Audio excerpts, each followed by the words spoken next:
24장 전체는 종말의 징조에 대한 그런 교훈입니다. 이 세상에 우주에 대격변이 일어나고 처처의 기근과 재진이 있고 종교적 사상적으로는 내가 구원자다, 내가 메시아다라고 하는 이러한 움직임들이 종말의 날에 있을 것이라고 말씀하셨습니다. 그리고 이제 25장부터는 무슨 말씀을 하시느냐? 종말의 징조가 이런 징조가 있을 것인데 그 다음에 자연스럽게 떠오르는 질문이 무엇이겠습니까? 이런 징조가 있을 건데 이런 현상들이 나타날 텐데 그 다음에 자연적으로 떠오르는 질문은 종말이 있을 것이고 종말의 징조가 있을 것이다. 그러면 반드시 떠오르는 질문이 뭐냐 하면 우리는 과연 그러면 어떻게 살 것이냐, 우리는 과연 어떻게 살 것이냐 하는 질문이 자연스럽게 떠오르게 되어 있습니다. 예수님께서 이 사실을 아시고 25장부터는 그리스도인들, 신자들이 예수님께서 다시 오신다는 사실을 잘 알고 있는 그리스도인들, 종말이 있을 것이라는 사실을 잘 아는 그리스도인들은 과연 어떻게 살아야 될 것인가? 그 부분을 25장에서 예수님께서 말씀하시는데 세 가지 비유를 연속적으로 말씀하시는 것으로 그 내용을 대신합니다. 25장 1절부터 13절까지는 우리가 오늘 본문을 읽었습니다만 열처녀 비유고요. 두 번째 비유는 달란트 비유인데 14절부터 30절까지 달란트 비유를 길게 소개하고 있고 마지막에 세 번째 비유는 뭐냐면 예수님께서 다시 오시는데 양과 염소를 구분한다는 거예요. 의인과 악인을 구분한다. 최종적인 양과 염소의 비유를 31절부터 46절까지 말씀을 합니다. 오늘은 예수님께서 우리가 이 종말을 준비하는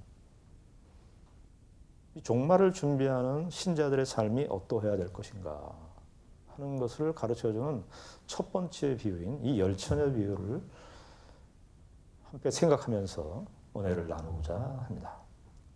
예수님께서 이 종말에 관한 비유를 말씀하시면서 우리가 어떻게 종말을 준비하면 살 것인가, 어떻게 살 것인가 하는 그 말씀을 하시면서 무슨 주제로 우리의 주목을 끄냐 하면 종말을 사는 사람들은 어떤 사람들인가? 지혜로운 삶을 살아야 된다. 지혜와 미련함의 주제로 이야기하고 있습니다. 어떻게 열심히 살아야 되느냐, 어떻게 성실하게 살아야 되느냐, 이렇게 생각할 것 같은데 예수님께서 종말을 준비하는 사람들의 자세를 이야기할 때 무슨 주제를 도입하느냐 하면은 지혜로운 것과 미련한 삶. 세상에서 말하는 지혜, 세상에서 말하는 미련함은 무엇입니까? 똑똑하고 자기가 가지고 있는 어떤 결정들을, 선택들을 잘 하고 무언가 성취를 이뤄내고 저 다른 사람들보다 좀 더 잘 살고 하는 그것이 지혜고 또 그렇게 살지 못하고 그런 삶에 이렇게 도태당하고 잘 못 살고 하는 것을 미련한 삶이라 이렇게 보통 생각할지 모르겠습니다. 여러분 지혜와 미련 하면은 떠오르는 것이 무엇이겠습니까? 구약 성경의 잠언 아닙니까? 그 잠언 거기서 잠언 1장 7절에서 지혜의 정의를 얘기해 주죠. 지혜의 정의가 뭐죠? 하나님을 경외하는 것이 지혜의 근본이라. 시편에 의하면 누가 어리석은 사람이냐? 하나님이 없다고 생각하고 사는 사람이 어리석은 사람이고 미련한 사람이라고 정의를 합니다. 예수님께서 아마 이 비유를 말씀하시면서 그 말씀을 염두에 두셨을 것이라 생각을 합니다. 오늘 종말론과 관계돼서는 결론적인 이야기지만 누가 지혜롭고 누가 미련한 것인가? 예수님의 관점에서는 신랑이 오는 것을 준비하는 사람. 예수님이 오신다는 사실을 알고 그것을 오늘의 현실 속에서 준비하고 사는 사람. 여러분, 우리가 보통 일반의 어떤 목표를 가지고 있으면 어떻습니까? 그 목표에 맞춰서 우리의 삶을 조정해 나가는 거 아닙니까? 목표에 대한 의식이 아주 분명할수록, 그것이 확실할수록 내 현실적 삶을 거기에 맞춰서 살아가는 것 아니겠습니까? 정말로 지혜로운 사람은 뭐냐? 예수님이 다시 오신다는 이 사실, 신랑이 오신다는 이 사실을 알고 그 분명한 목표의식을 갖고 그 목표의식에 맞춰서 내 삶의 모든 삶을 거기에 맞춰서 자그마한 데서부터 큰 데 이르기까지 선택하고 결정하고 살아가는 모든 삶의 가치관들이 거기에 맞춰서 살아가는 사람. 그것이 지혜로운 삶이라고 예수님께서 말씀하고 있는 것입니다. 그런데 오늘 본문을 좀 자세히 보시면 우리가 생각할 점들이 참 많이 있습니다. 여기 우리가 1절부터 13절까지 열처녀 비유, 이 마태복음에만 있는 비유입니다. 여러분들 이 비유를 보시면서 어떤 생각이 드셨습니까? 예수님께서 아예 규정해서 슬기로운 다섯 처녀, 미련한 다섯 처녀 이렇게 말씀을 하셨으니까 우리가 그런 전제를 가지고 읽습니다마는 비유의 내용을 이렇게 가만히 보면 슬기로운 처녀나 미련한 처녀나 별로 다를 것이 없어요. 별로 다른 점을 발견할 수가 없습니다. 예수님께서 그냥 규정적으로 슬기로운 처녀다, 미련한 처녀다 이렇게 얘기를 하시니까 그건 우리가 다르다는 걸 알겠는데 실제 비유의 내용에 들어가 보면은 그렇게 다른 점을 발견할 수가 없습니다. 왜 그렇죠? 이 처녀, 슬기로운 다섯 처녀나 미련한 다섯 처녀나 무엇을 준비하고 있습니까? 신랑이 올 것을 준비하고 있어요. 똑같이 준비하고 있습니다. 똑같이. 그리고 또 어떻습니까? 똑같이 등을 들고 있습니다. 25장 1절에 보면은 그때의 천국은 마치 등을 들고 신랑을 맞으러 나간 열 처녀와 같다. 등을 들고 신랑을 맞으러 가는 면에 있어서 슬기로운 처녀와 미련한 처녀가 다른 것이 없어요. 심지어 신랑이 이제 늦게 오니까 신랑이 더디 오게 됐어요. 더디 오게 되니까 좀 변수가 생긴 거예요. 신랑이 더디 오게 됐는데 신랑이 더디 오게 된 그 내용에 대해서 슬기로운 처녀들과 미련한 처녀들이 어떻게 반응을 합니까? 5절을 보십시오. 5절. 5절에 보시면 신랑이 더디 오므로 다 졸며 잤다. 아니 우리 생각에는 슬기로운 처녀는 계속 기다리고 있었다. 이렇게 해야 되는데 5절에 보니까 어떻게 되어 있습니까? 졸며 잤다. 이게 우리 성경은 잘 의역으로 번역한 건데 원래 이제 헬라어 성경을 보면은 이제 끄덕끄덕거리다가 이렇게 끄덕끄덕하다가 잤다. 근데 누구도 다 잤다는 거예요. 슬기로운 처녀들도 다 잤다는 거예요. 다. 차이점을 그렇게 발견할 수가 없습니다.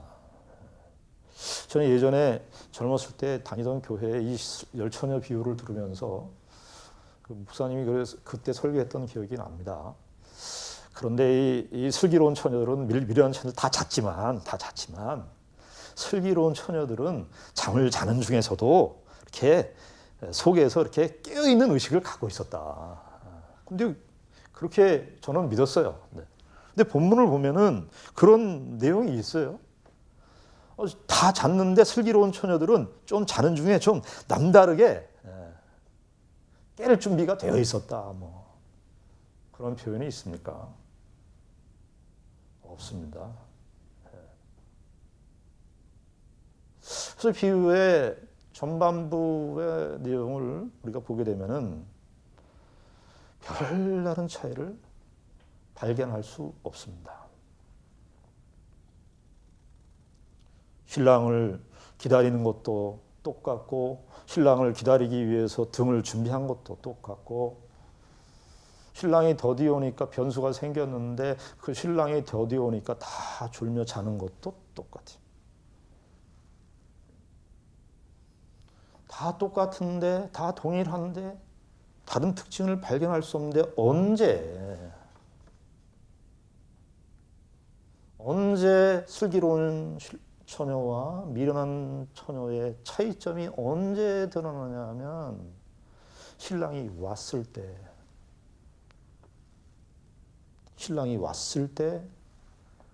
그 차이가 드러난다는 사실입니다. 신랑이 오기 전까지는 표면적으로는 다 똑같았어요. 근데 언제 이 슬기로운 처녀와 미련한 처녀의 차이점이 발견되느냐 하면 신랑이 왔을 때, 신랑이 도착했을 때. 신랑이 더디 오기 전까지도 다 똑같았어. 다 졸며 잤으니까. 그러나 신랑이 왔을 때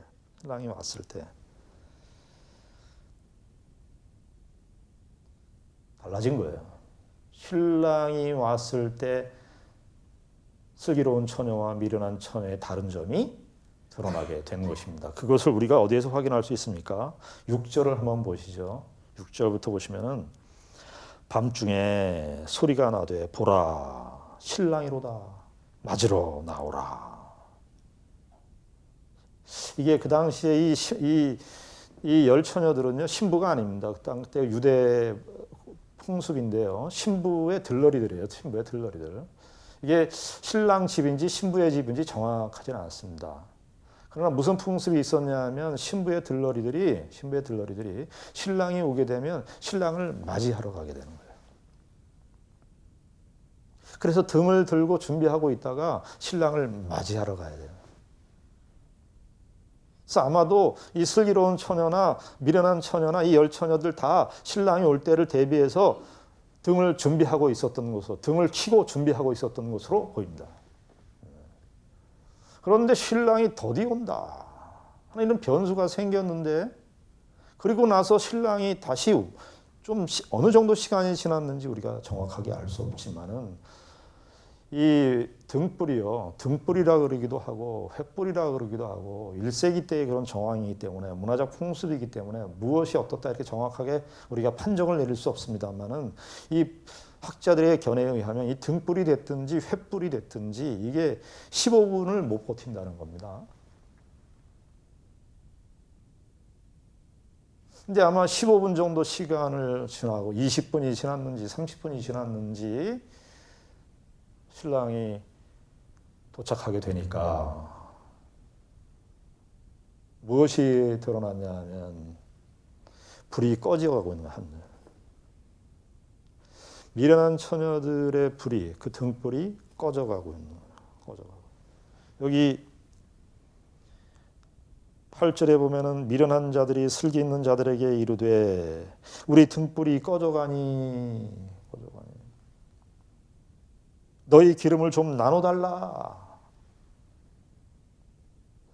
그 전까지는 잘 몰랐는데 신랑이 더디 오게 되니까 무슨 현상이 발생했냐 하면 미련한 처녀들과 슬기로운 처녀들의 다른 특징이 그때 비로소 나타나기 시작했는데, 그게 뭐냐 하면 신랑이 왔다. 밤중에 신랑이 왔다. 좀 한 30분이나 어느 정도 시간이 20분이나 이 정도 지났는데 막 꺼져간다 그러고 보니까 그렇게 많이 늦은 건 아닌 것 같아요. 근데 신랑이 와서 보니까 그 전까지는 다 신랑을 준비하고 동일했는데, 특징이 동일했는데 신랑이 와서 보니까 현실이 드러나는데 이 미련한 처녀들은 기름이 다 꺼져가고 있는 거예요. 반대로 슬기로운 처녀들은 어떻게 되겠다? 이 기름이 꺼지지 않고 계속해서, 이 등불이 꺼지지 않고 계속해서 불을 밝히고 있는 것입니다.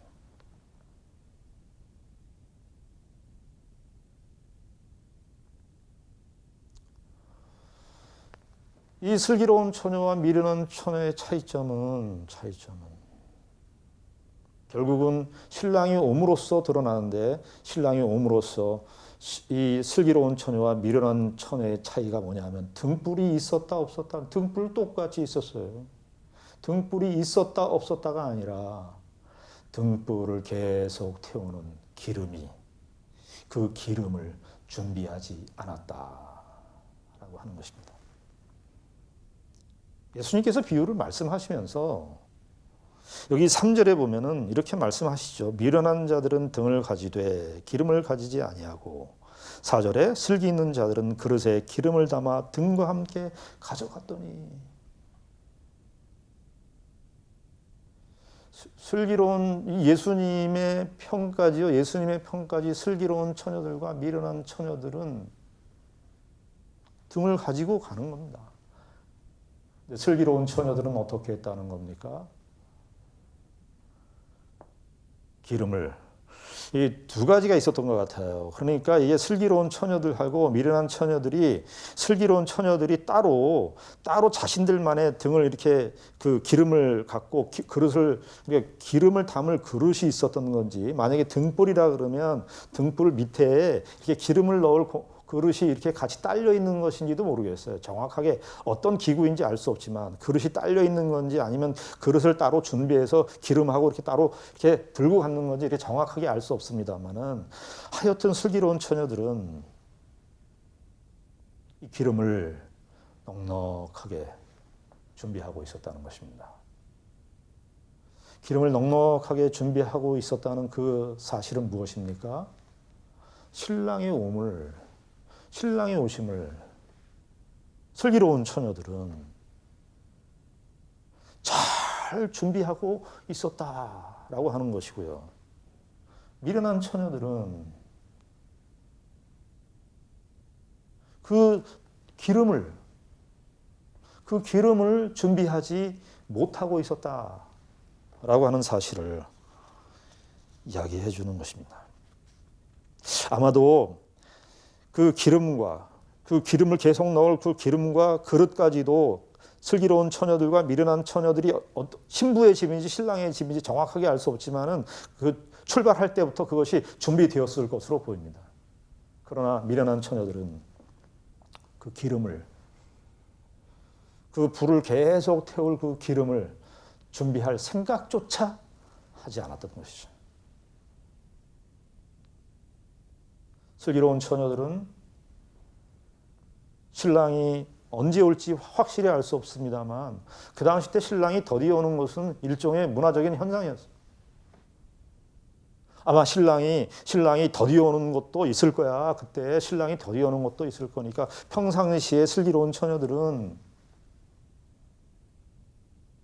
신랑이 더디어 온다는 이 사실이 그 당시 때 어느 정도 이렇게 문화적인 관습으로 있었던 것을 알았던지 기름을 준비하고 있었던 것이죠. 결국 무엇이 슬기로운 처녀들과 미련한 처녀들을 나누는 것이 됐냐면 결국은 기름을 준비했느냐 준비하지 않았느냐를 나누는 것이 됐는데, 그 기름을 준비하고 있느냐 준비하고 있지 않느냐는 신랑을 어떻게 생각하고 있는가, 신랑의 오심을 어떻게 받아들이고 있는가로 결정된다는 사실입니다.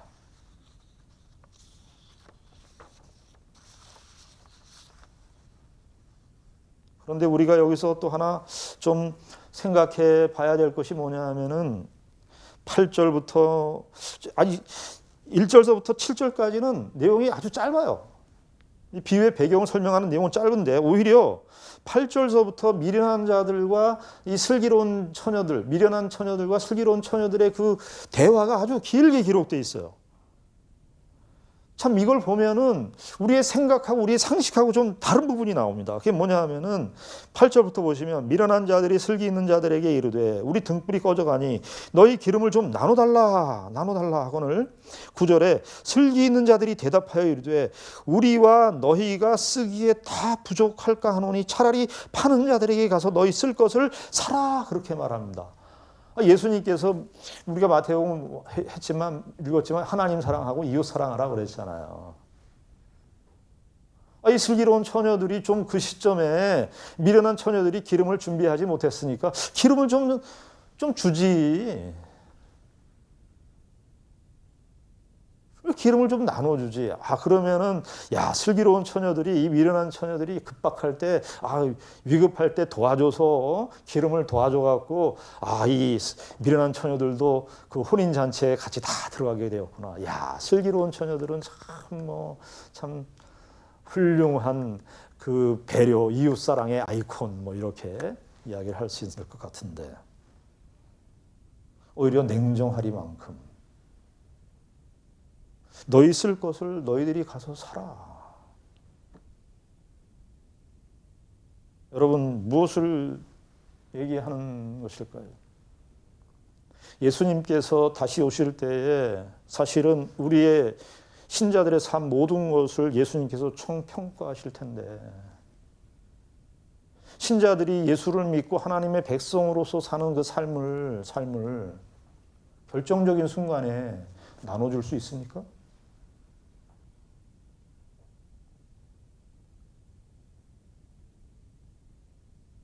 하나님의 백성들의 그 경건을 예수님이 오셨을 때에, 예수님이 이 땅에 재림하셔서 우리를 심판하실 때에, 오셨을 때에, 내 경건 너 좀 가져.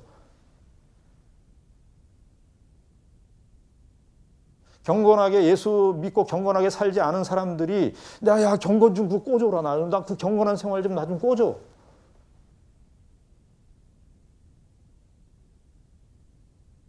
그래, 내가 내 경건 꿔줄게.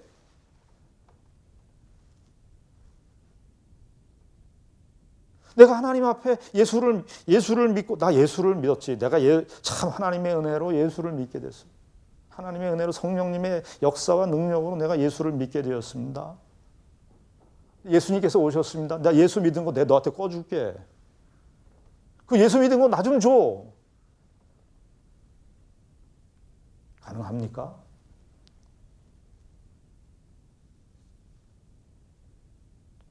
예수님의 심판 때는, 예수님께서 다시 오실 때는 나눌 수가 없는 거예요. 신앙생활, 우리 현재 신앙생활 이렇게 하다 보면은 묻어가는 신앙생활을 하시는 분들이 꽤 있어요. 묻어가요. 내 안에 신앙에 의지해서 묻어가고, 내 남편의 신앙에 묻어가요. 저희 형제는 8남 1녀인데요. 저희 형제들 중에 저하고 제 위에 형님이 목사입니다. 명절 때 만나서 농담으로들 얘기를 해요. 농담으로들. 우리가 목사님 형제들 둘을 데리고 있는 가족인데 우리는 교회 안 다녀도 우리는 천국에 갈 수 있을 거야. 가능한가요? 오늘 본문을 보시면은, 우리가 본문을 보면은 25장 이 본문을 보게 되면은 사실은 우리 한글 성경에는 번역을 이렇게 할 수가 없어서 제대로 그 의미를 살리지 못했는데요. 25장 이 1절부터 13절까지 보면은 재규대명사가 5번.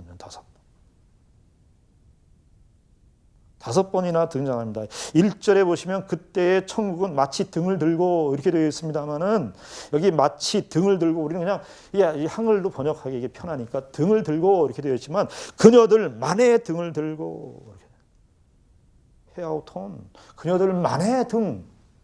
그러니까 각자 그녀들만의 등을 들고, 3절에도 보면 미련한 자들은 그녀들만의 등을 가지고, 그리고 3절 하반절에면 기름을 가지지 아니하고 이렇게 되는데, 기름을 가지지 아니하고도 거기에 그녀들만의 기름을 가지지 아니하고, 4절에도 보면 슬기 있는 자들은 그릇에 기름을 담아 그녀들만의 등과 함께. 결정적으로는요, 9절에 우리가 아까 읽었습니다마는, 슬기 있는 자들이 대답하여 이르되 우리와 너희가 쓰기에 다 부족할까 하노니 차라리 파는 자들에게 가서 너희 쓸 것을 사라 그랬는데, 너희만의 쓸 것을 사라.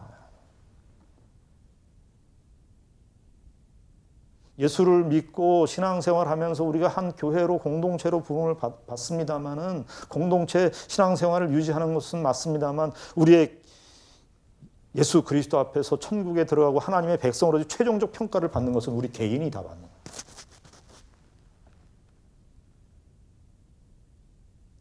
나 개인이 받는 거예요.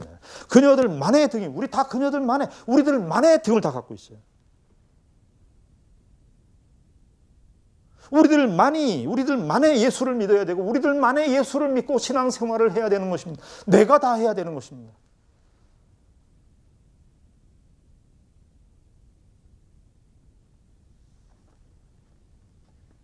그래서 이 경건을 나눠줄 수가 없는 거예요.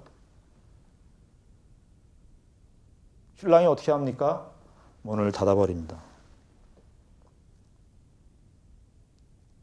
10절에 보면 그들이 사러 간 사이에 신랑이 오므로 준비하였던 자들은 함께 혼인잔치에 들어가고 문은 닫힌지라. 주님께서 마지막 최종적인 심판의 문, 구원의 문 한 번 닫으면 열 사람이 없어요. 온 인류가 다 합쳐도 열을 수가 없어.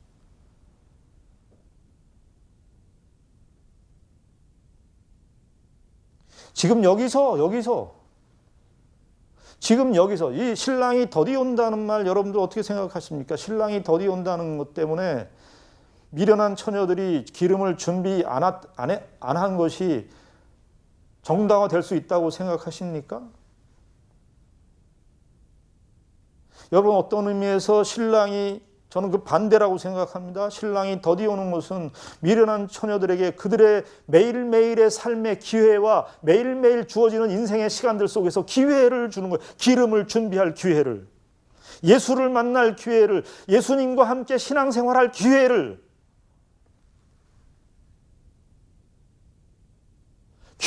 주신 거죠. 기회를.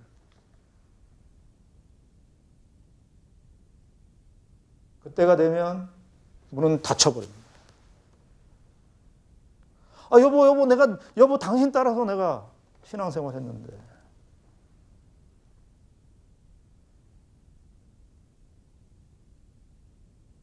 죄송합니다만 성경 본문은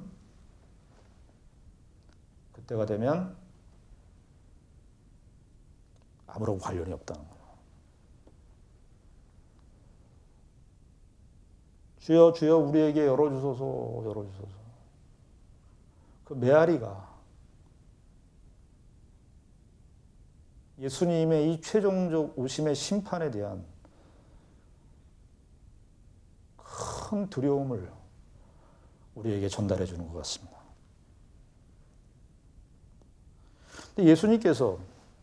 근데 이 최종적인 결론을 이제 말씀하시는데 예수님께서 이제 뭐라고 결론을 말씀하시느냐? 12절의 말씀 보시면은 대답하여 이르되 진실로 너희에게 이르노니 내가 너희를, 이게 이제 미련한 처녀들에게 얘기하는 거예요. 내가 너희를 알지 못한다 그렇게 말합니다. 알지 못한다. 이 완료형인데요. 완료형이라는 건 뭐냐 하면 처음부터 알지 못했다는 거예요. 이렇게 예수님께서 말씀하셔야죠. 너희들 왜 기름을 준비하지 않았니? 너희들 기회를 줬는데 왜 이렇게 기름을 준비하지 않았니? 이렇게 얘기하면 맞는데 예수님께서 뭐라고 그러냐면 아예 알지 못했다. 이 얘기는 뭐냐 하면 아예 나와 너희의 관계가 없었다.